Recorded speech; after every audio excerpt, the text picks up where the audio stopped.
We are living, we are dwelling in a grand and lawful time, in an age on ages telling, to be living is sublime.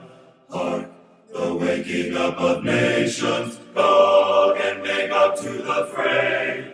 Hark, what soundeth is creation, groaning for her latter day. The last crisis. We are living in the time of the end. The fast-fulfilling signs of the times declare that the coming of Christ is near at hand. The days in which we live are solemn and important. The Spirit of God is gradually but surely being withdrawn from the earth. Plagues and judgments are already falling upon the despisers of the grace of God.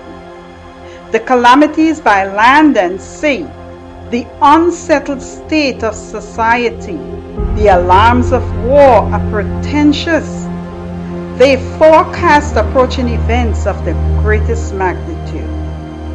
The agencies of evil are combining their forces and consolidating. They are strengthening for the last great crisis. Great changes are soon to take place in our world, and the final movements will be rapid ones. The condition of things in the world shows that troublous times are right upon us. The daily papers are full of indications of a terrible conflict in the near future. Bold robberies are of frequent occurrence. Strikes are common. Thefts and murders are committed on every hand.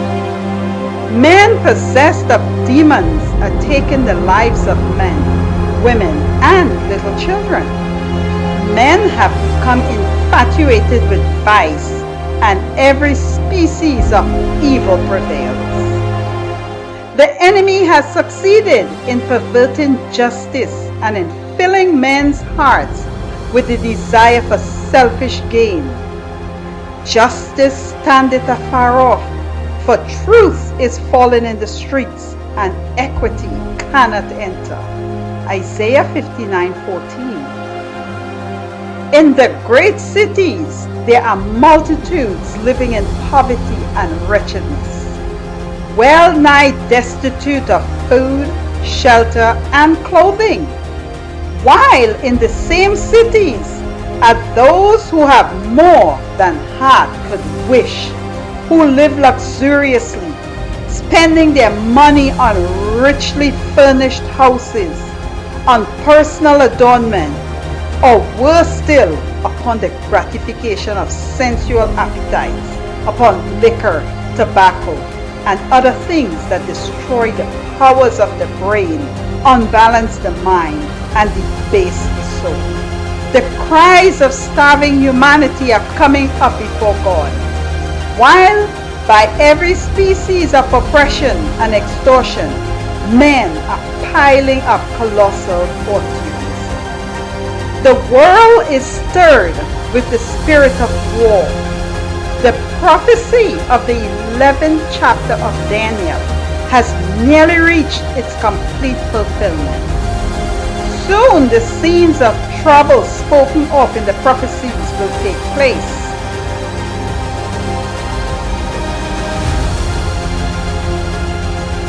Behold, the Lord maketh the earth empty, and maketh it waste, and turneth it upside down, and scattered abroad the inhabitants thereof, because they have transgressed the laws, changed the ordinance, broken the everlasting covenant.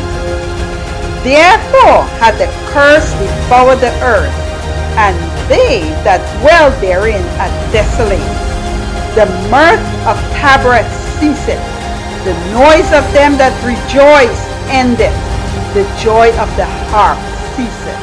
Isaiah 24:1-8. Not all in this world have taken sides with the enemy against God. Not all have become disloyal. There are a faithful few who are true to God, For John writes, "Here are they that keep the commandments of God and the faith of Jesus." Revelation 14:12. Soon the battle will be waged fiercely between those who serve God and those who serve Him not. Soon everything that can be shaken will be shaken, that those things that cannot be shaken may remain. The Lord spake unto Moses, saying, "Speak thou also unto the children of Israel, saying, Verily my Sabbaths ye shall keep, for it is a sign between me and you throughout your generations, that ye may know that I am the Lord that doeth sanctify you. Ye shall keep the Sabbath thereof, for it is holy unto you. Every one that defileth it surely be put to death. For whosoever doeth any work therein, that soul shall be cut off from among his people. 6 days may work be done, but in the seventh is the Sabbath of rest, holy to the Lord. Whosoever doeth any work on the Sabbath day, he shall surely put to death. Wherefore the children of Israel shall keep the Sabbath, to observe the Sabbath throughout their generations, for a perpetual covenant. It is a sign between me and the children of Israel forever. For in 6 days the Lord made heaven and earth, and on the seventh day he rested and was refreshed. Exodus 31, verse 12 to 17. Do not these words point us out as God's denominated people?